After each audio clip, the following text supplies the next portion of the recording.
Good morning बच्चों। Are environment कर रहे हैं और आर एनवायरनमेंट जो चैप्टर है वो अपने बोर्ड एग्जाम में आ रहा है। ध्यान से सुनिए आप, आर एनवायरनमेंट जो चैप्टर है बायोलॉजी का वो आपके बोर्ड एग्जाम्स के अंदर आएगा, ठीक है ना। तो ये आपके सिलेबस का लास्ट चैप्टर है इस साल के सिलेबस का, ठीक है ना। इसके बाद भी बच्चों अपन बाकी के जो चैप्टर्स हैं वो करेंगे, है ना, ठीक है, जिससे आपके कंसेप्ट क्लियर रहे और कॉम्पिटिटिव पार्ट आपका क्लियर रहे, ठीक है। तो अपन स्टार्ट करते हैं। yesterday we were discussing about the ecosystem structure। तो इकोसिस्टम की स्ट्रक्चर को डिस्कस कर रहे थे बच्चों, और हमने देखा कि दो प्रकार के कंपोनेंट्स इकोसिस्टम को बनाते हैं, abiotic components and biotic components. Okay बेटा, तो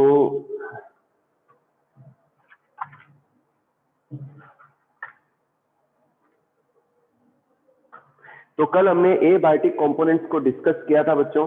एबायोटिक कंपोनेंट्स के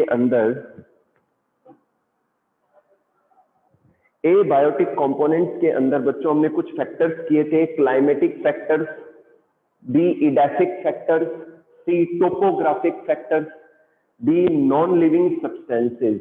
ओके बेटा, आज हम डिस्कस करेंगे about the biotic components. Biotic components कौन कौन से हैं? ए है प्रोड्यूसर्स,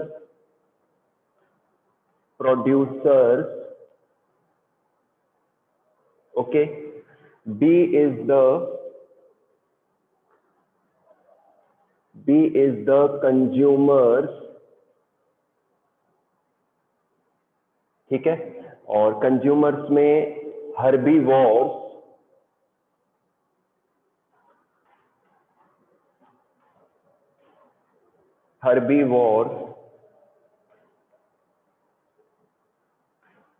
कार्निवोर्स, ओमनीवोर्स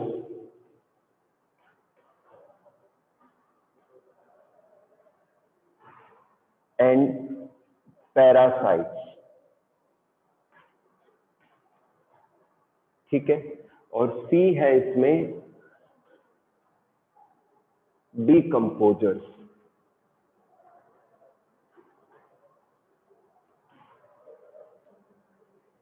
चलिए बच्चों इसको डिटेल में डिस्कस करते हैं। काफी सारे बच्चे हैं जो वेटिंग में हैं।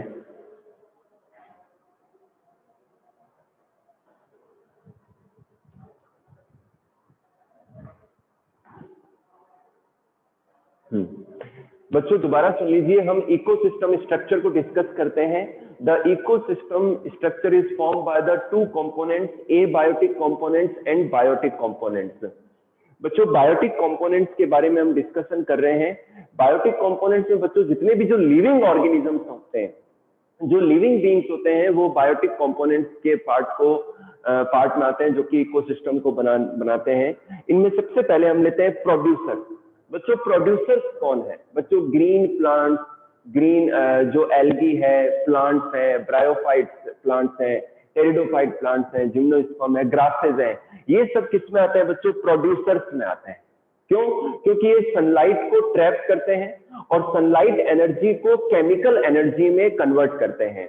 तो इन्हें हम क्या कहते हैं? प्रोड्यूसर्स कहते हैं। दे आर द प्रोड्यूसर्स, ठीक है बेटा। दोबारा सुन लीजिए, जितने भी जो प्लांट्स हैं, एल्गी है, ब्रायोफाइट्स है, टेरिडोफाइट्स हैं, जिम्नोस्पर्म्स हैं, ग्रासेज हैं, एंजियोस्पर्म प्लांट्स हैं, तो all these are the producers of the nature. वो सनलाइट को ट्रैप करते हैं क्लोरोफिल पिगमेंट्स के द्वारा, अदर जो एसेसरी पिगमेंट्स हैं उनके द्वारा, and they convert into the chemical energy. उनको वो केमिकल एनर्जी के अंदर कन्वर्ट करते हैं, ठीक है बेटा। क्लियर है आपके? तो प्रोड्यूसर्स में ये आ गया। नेक्स्ट लेते हैं बच्चों कंज्यूमर्स। जो नेक्स्ट लेवल है इकोसिस्टम के अंदर बायोटिक कंपोनेंट्स का, वो कंज्यूमर्स हैं, जो कंज्यूम करते हैं, जो अपने फूड के लिए, अपने न्यूट्रिशन के लिए प्लांट्स के ऊपर डिपेंडेंट है, ग्रास को खाते हैं, ठीक है ना। तो उन्हें हम क्या कहते हैं? कंज्यूमर्स कहते हैं, क्योंकि वो कंज्यूम कर रहे हैं, ठीक है, और उससे वो अपनी लाइफ को चलाते हैं, अपनी एनर्जी को प्राप्त करते हैं, ठीक है। तो कंज्यूमर्स में भी अब काफी सारे टाइप्स है बच्चों। सबसे पहले लेते हैं हम हर्बीवोर।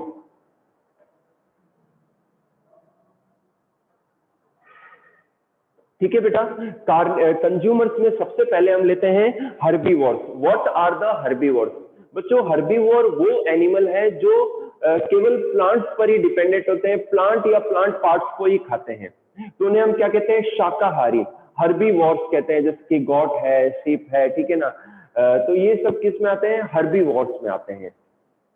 सेकेंड लेते हैं हम कार्निवोर्स। कार्निवोर्स बच्चों कि जो एनिमल हर्बीवोर एनिमल को खाते हैं, यानी कि वो इनडायरेक्टली डिपेंड करते हैं प्लांट्स के ऊपर, लेकिन फूड किससे लेते हैं? हर्बीवोर एनिमल को खा के अपना न्यूट्रिशन लेते हैं, तो उन्हें हम क्या कहते हैं? कार्निवोर्स कहते हैं। नेक्स्ट लेते हैं omnivores. Those animals which who consumes the both plants and animals, मतलब जो एनिमल प्लांट पर भी डिपेंडेंट है अपने फूड के लिए और एनिमल या एनिमल प्रोडक्ट्स के ऊपर भी डिपेंडेंट है, तो उन्हें हम क्या कहते हैं? ओमनीवोर्स कहते हैं। जैसे कि कैट है, ठीक है ना, जैसे कि ह्यूमन बीइंग है, ह्यूमन बीइंग भी एक ओमनीवोर है जो प्लांट और एनिमल दोनों से ही अपने न्यूट्रिशन को लेता है। नेक्स्ट लेते हैं बच्चों पैरासाइट। यहाँ पर पैरासाइट का क्या मीन है?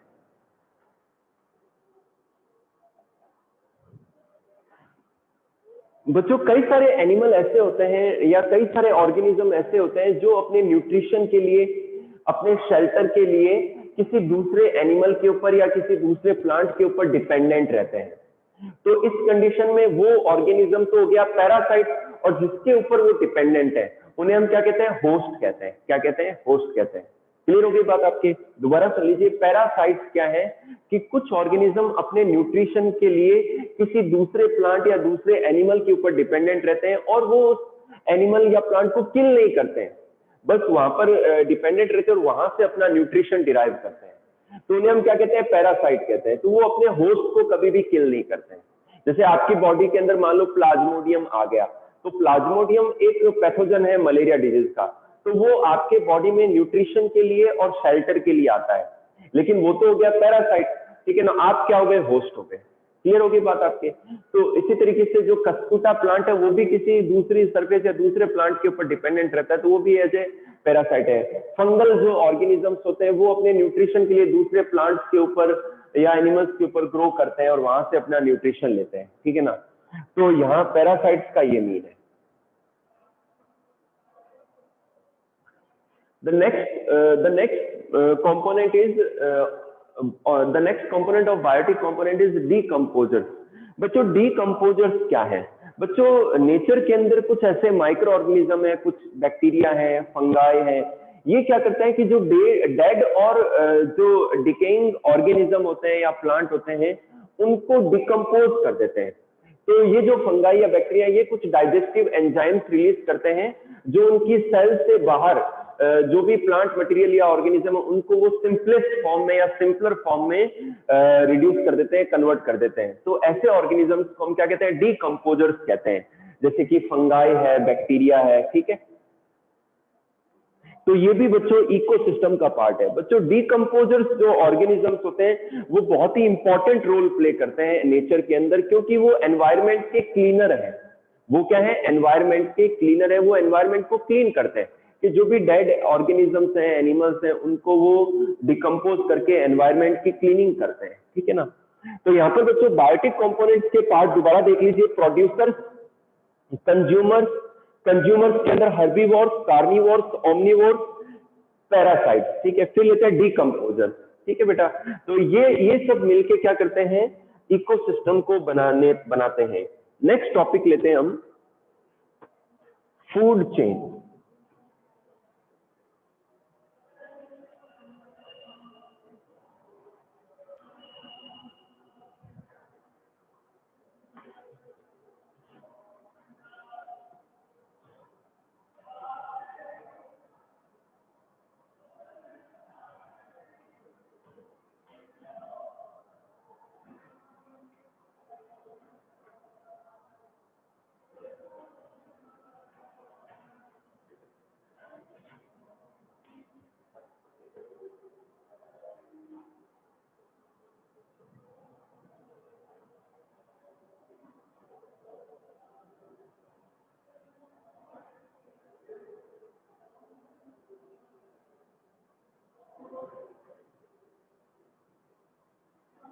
बच्चों फूड चेन डिस्कस करते हैं, साथ में कुछ एग्जांपल्स भी मैं ले लेता हूं। Trees,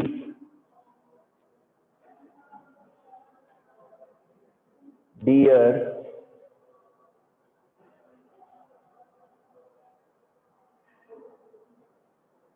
lion.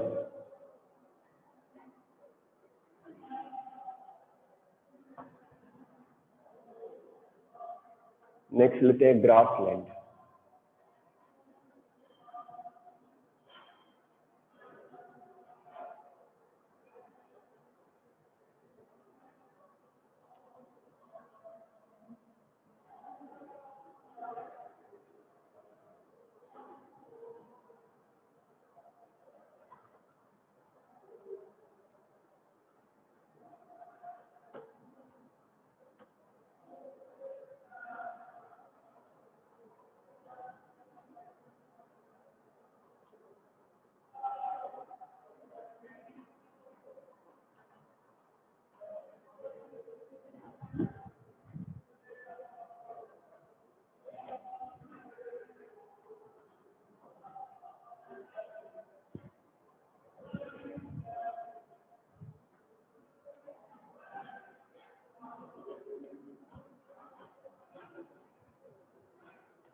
चलिए बच्चों अपन डिस्कस करते हैं। हाँ, अब सबसे पहले बात करते हैं फूड चेन क्या है। बच्चों फूड चेन क्या है कि नेचर के अंदर फूड के लिए, न्यूट्रिशन के लिए जो सीरीज पाई जाती है, ऑर्गेनिजम्स की जो चेन पाई जाती है, उसे हम क्या कहते हैं? फूड चेन कहते हैं। क्लियर होगी बात? दोबारा सुन लीजिए। The series of organisms, the series of organisms for the food, for the nutrition is called food chain. इसे हम क्या कहते हैं? फूड चेन कहते हैं। ठीक है ना। फॉर एग्जांपल, यहाँ पर कुछ एग्जांपल है, जैसे कि एक फॉरेस्ट है, एक फॉरेस्ट के अंदर पेड़ होते हैं, ट्री होते हैं, ठीक है ना। उन ट्रीज को कौन खाते हैं? डियर खाते हैं, ठीक है ना। और उन डियर को कौन खाता है? लॉयन खाता है। क्लियर होगी बात आपके? तो ये एक फूड चेन का एग्जाम्पल है जो कि फॉरेस्ट में देखने को मिलती है। क्लियर है बेटा? ठीक है। तो ये एक और एग्जांपल देखिए, एक घास का मैदान है, एक ग्रास लैंड है, उस ग्रास लैंड के अंदर ग्रास है, उन ग्रासेस को कौन खाता है? इंसेक्ट्स खाते हैं। उन इंसेक्ट्स को कौन खाते हैं? फ्रॉग खाते हैं। और फ्रॉग को कौन स्नैक, सॉरी यहाँ पर स्नैक आएगा बच्चों, गलती से मैंने स्मोक लिख दिया, सॉरी बच्चों, स्नैक आएगा यहाँ पर। ठीक है, कि एक ग्रास लैंड के अंदर ग्रास है, ग्रास को कौन खाता है? इंसेक्ट्स खाते हैं। इंसेक्ट्स को कौन खाते हैं? फ्रॉग। और फ्रॉग को कौन खाते हैं? स्नैक खाते हैं। तो ये एक चेन हो गई। ठीक है, तो ऐसी सीरीज को या ऐसी चेन को हम क्या कहते हैं? फूड चेन कहते हैं। एक और एग्जांपल है बच्चों, एक पॉन्ड के अंदर, एक एक्वेटिक इकोसिस्टम के अंदर, मान लो एक एक्वेटिक प्लांट है, उस एक्वेटिक प्लांट को एक स्कॉर्पियन खाता है, स्कॉर्पियन को एक फिश खाती है, एक फिश को एक क्रेन खा जाता है। तो यहाँ पर टॉप लेवल पर कौन आ गया? क्रेन आ गया। क्लियर है बेटा? तो भोजन के लिए या न्यूट्रिशन के लिए जीवों की जो चेन होती है, जीवों की जो सीरीज होती है, उसी को हम क्या कहते हैं? फूड चेन कहते हैं। क्या कहते हैं? फूड चेन कहते हैं। अब फूड चेन की जब बात आ गई है बच्चों, तो यहाँ पर हम बात करेंगे ट्रॉफिक लेवल्स की। ट्रॉफिक लेवल इंपॉर्टेंट टॉपिक है यहाँ पर, तो मैं एक बार इसको रफ करता हूँ। ट्रॉफिक लेवल क्या है? एक टॉपिक है, एक 1 मार्क की डेफिनेशन आ सकती है, ट्रॉफिक लेवल। ठीक है बेटा, trophic, what are the trophic levels? बच्चों एक चीज देखना, इस फूड चेन को देखिए, यहाँ पर ये एक लेवल है, ये घास है, ग्रास है। ये ग्रास किसको न्यूट्रिशन प्रोवाइड करवा रही है? इंसेक्ट्स को। इंसेक्ट्स किसको न्यूट्रिशन दे रहे हैं? फ्रॉग को। फ्रॉग किसको न्यूट्रिशन दे रहे हैं? स्नैक को। यानी कि एक फूड चेन के अंदर कोई एक ऑर्गेनिज्म है, वो एक लेवल को शो करता है, उसे हम क्या कहते हैं? ट्रॉफिक लेवल कहते हैं। क्योंकि ये जो लेवल है, ये नेक्स्ट लेवल को न्यूट्रिशन प्रोवाइड करा रहा है, तो इसे हम क्या कहते हैं? ट्रॉफिक लेवल कहते हैं। दोबारा सुन लीजिए, ईच लेवल या each organism in a food chain is called trophic level, because it provides the nutrition to the next level. इसे हम क्या कहते हैं, एक ट्रॉफिक लेवल, हिंदी में इसे एक पोषक स्तर कहते हैं। ठीक है,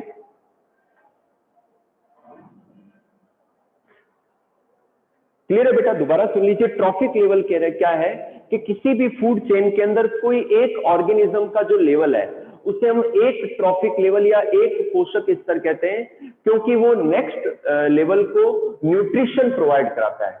क्लियर होगी बात बेटा? क्योंकि वो नेक्स्ट लेवल को न्यूट्रिशन देता है, न्यूट्रिशन प्रोवाइड कराता है, इसलिए इसे हम क्या कहते हैं, ट्रॉफिक लेवल कहते हैं। तो ये ट्रॉफिक लेवल का कंसेप्ट है यहाँ पर बच्चों। एक और टॉपिक है फ्लो ऑफ एनर्जी। यहां पर आपको मैं 10% एनर्जी लॉ एक्सप्लेन कर देता हूं। नेक्स्ट टॉपिक है flow of energy. Flow of energy,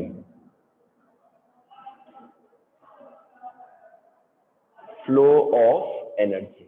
ठीक है, यहां पर अपन डिस्कस करेंगे बच्चों 10% एनर्जी लॉ। 10% energy law.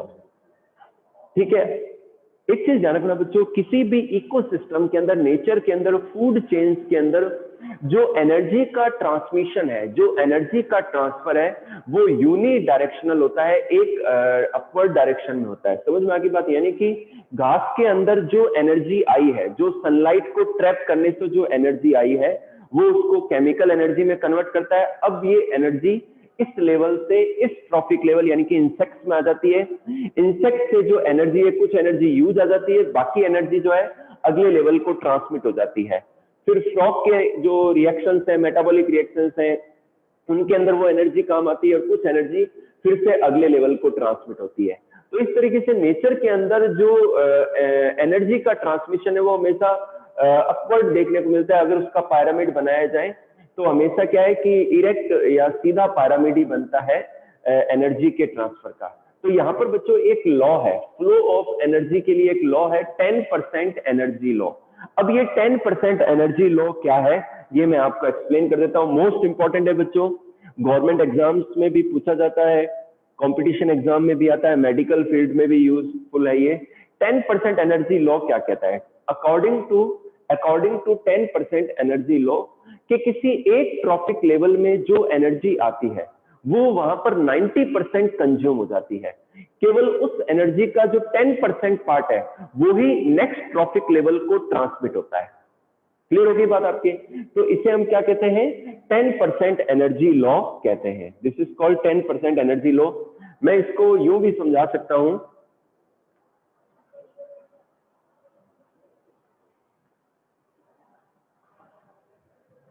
कि मान लो ये एक लेवल है, तो यहां पर मान लो सनलाइट आई, ठीक है,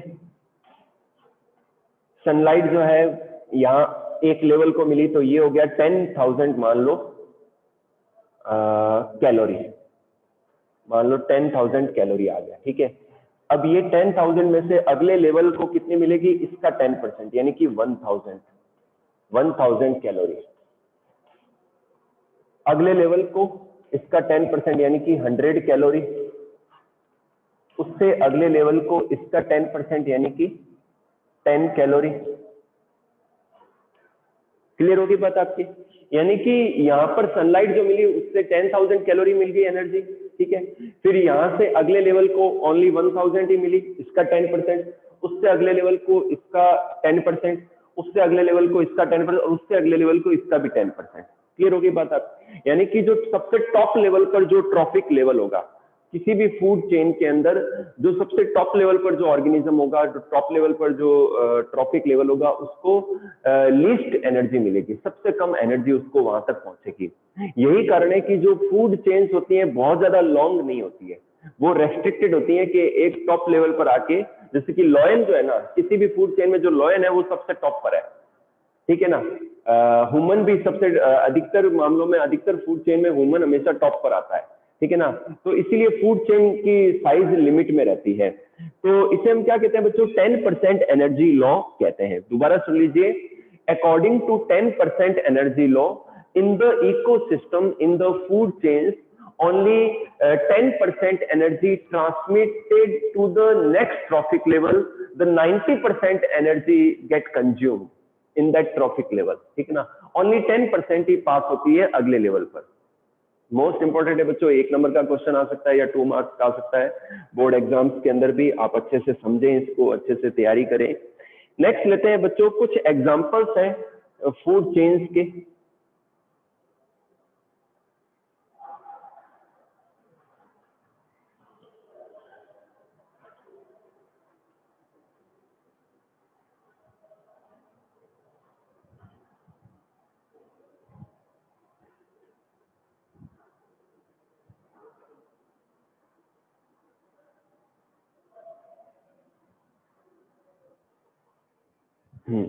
बच्चों नेक्स्ट लेते हैं टेरेस्ट्रियल फूड चेन्स के कुछ एग्जांपल ले लेते हैं बच्चों। टेरेस्ट्रियल, इसको भी रफ कर ही देते हैं।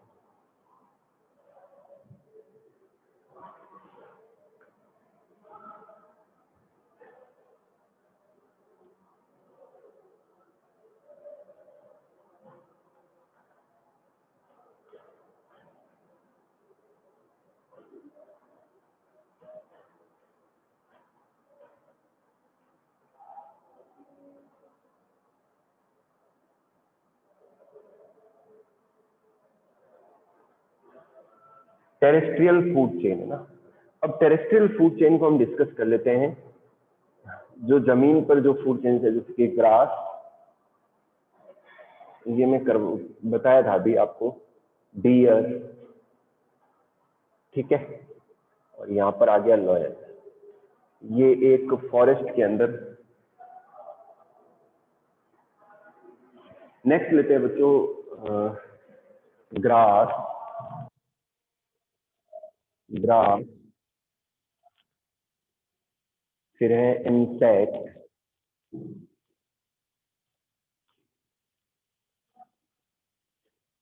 इंसेक्ट के बाद में इंसेक्टिवोरस,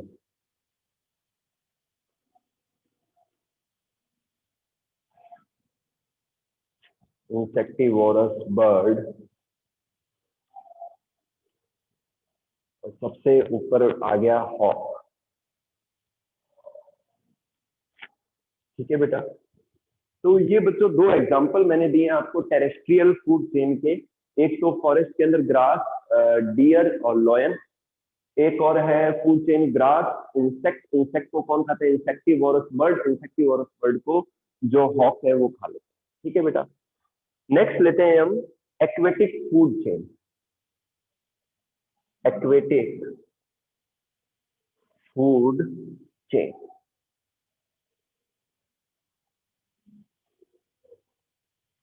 एक्वेटिक फूड चेन, ठीक है।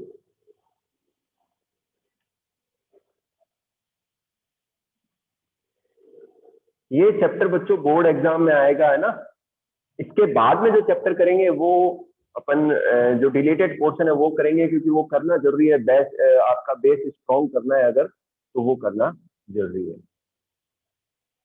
एक्वेटिक फूड चेन में देखिए आप, फाइटोप्लैंक्टन, फाइटोप्लैंक्टन,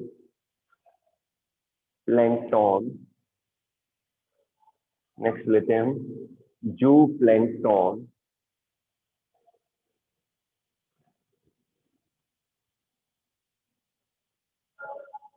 नेक्स्ट लेते हैं स्मॉल फिश,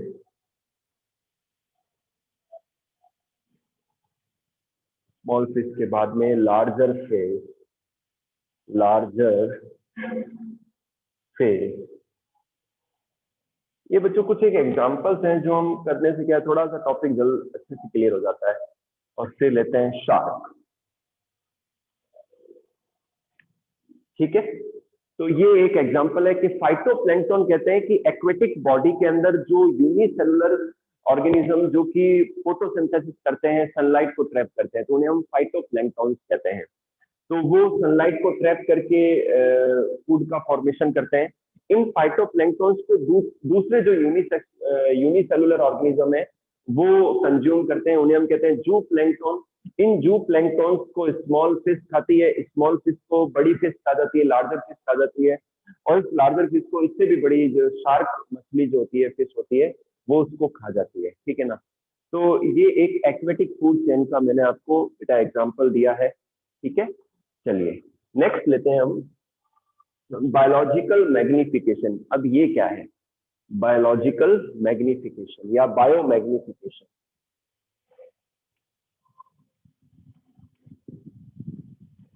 बायोलॉजिकल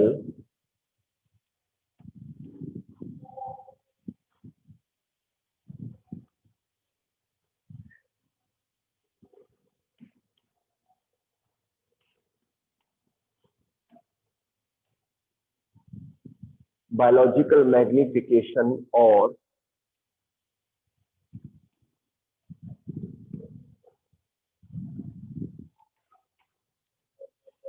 बायोमैग्निफिकेशन, ये इंपॉर्टेंट टॉपिक है बच्चों, 1 या 2 मार्क्स का आ सकता है।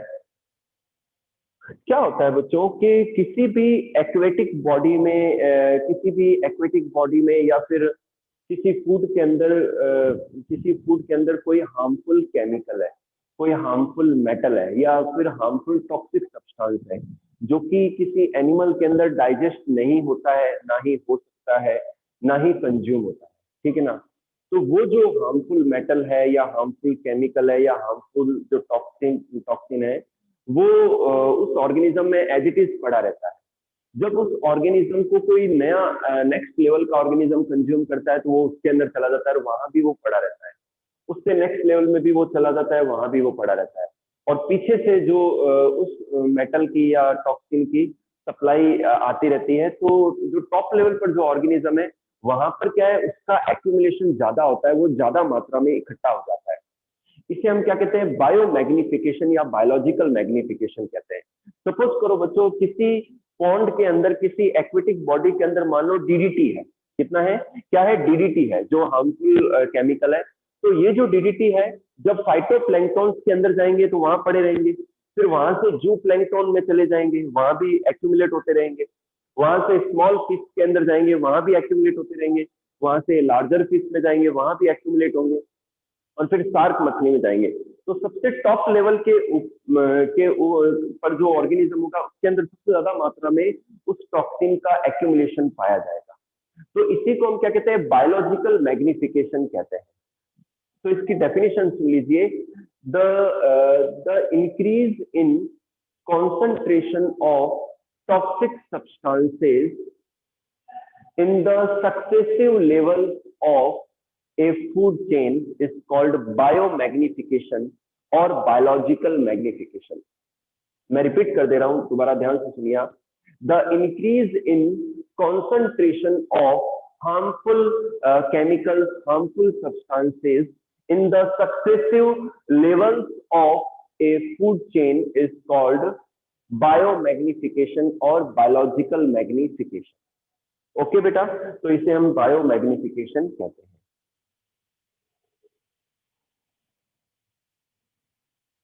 चलिए बच्चों, नेक्स्ट लेते हैं हम फूड वेब। अब ये फूड वेब क्या है?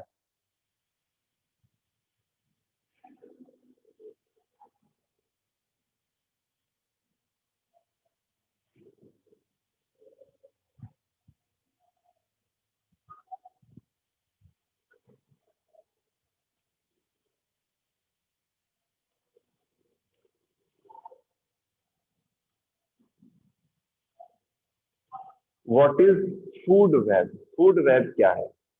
ठीक है,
बच्चों फूड वेब डिस्कस कर लेते हैं, 7 मिनट्स है। फूड वेब क्या है बच्चों? नेचर के अंदर मैंने आपको बताया फूड चेन्स पाई जाती है, लेकिन बच्चों कई सारी जो फूड चेन्स होती हैं वो आपस में इंटरकनेक्टेड होती है। तो उनके इंटरकनेक्शन से जो एक वेब सा बन जाता है उसी को हम फूड वेब कहते हैं। ठीक है, the structure form by the interconnection of different food chains is called food web. इसे हम क्या कहते हैं? फूड वेब कहते हैं। मतलब कोई ग्रास है, उस ग्रास को जरूरी थोड़ी इंसेक्ट ही खाएंगे, उस ग्रास को कोई डियर भी खा सकता है, कोई गॉट भी खा सकती है। ठीक है, अब उस डियर को या गॉट को जरूरी थोड़ी लॉयन ही खाए, उसको कोई और एनिमल भी खा सकता है जो बड़ा कार्निवोर है। ठीक है ना? तो ऐसे क्या हो गया कि नेचर के अंदर खूब सारी जो फूड चेन सिंगल नहीं पाई जाती। कभी भी नेचर में ध्यान रखना, फूड चेन सिंगल नहीं पाई जाती, आपस में वो इंटरकनेक्टेड फॉर्म में पाई जाती है। जैसे कि यहाँ पर मैंने एक इमेज बनाई है कि कोई वेजिटेशन है या ग्रास है, उस ग्रास को या वेजिटेशन को डियर खाता है या खा सकता है, उसको रैबिट भी खाता है और उसको एक माउस भी खाता है। क्लियर होगी बात आपकी? अब यहाँ से एक फूड चेन देखिए, वेजिटेशन को डियर भी खाता है, डियर को टाइगर या लॉयन खा सकता है, या इस डियर को वुल्फ खा सकता है, और वुल्फ को एक टाइगर खा सकता है या लॉयन खा सकता है। ठीक है ना? तो यहाँ से देखो दो चेन निकल गई। इसी तरीके से रेबिट को जैकॉल भी खा सकता है, उसको वुल्फ खा सकता है और टाइगर खा सकता है। एक रेबिट को एक फॉक्स भी खा सकती है, उस फॉक्स को एक वुल्फ भी खा सकता है, या उस फॉक्स को एक लॉयन भी या टाइगर भी कंज्यूम कर सकता है। इसी तरीके से वेजिटेशन को जो है, नेचुरल वेजिटेशन को माउस खा सकता है, माउस को एक वाइल्ड कैट जो है वो कंज्यूम कर सकती है, उस वाइल्ड कैट को एक वुल्फ खा सकता है, वुल्फ को एक टाइगर या लॉयन खा सकता है। तो आपने देखा यहाँ पर कई सारी फूड चेन आपको दिखाई दे रही है, नजर आ रही है, लेकिन सारे आपस में इंटरकनेक्टेड हैं। तो इन्होंने एक क्या बना लिया? एक जाल बना लिया, एक नेटवर्क बना लिया। इसी नेटवर्क को हम क्या कहते हैं? फूड वेब कहते हैं। क्या कहते हैं? फूड वेब कहते हैं।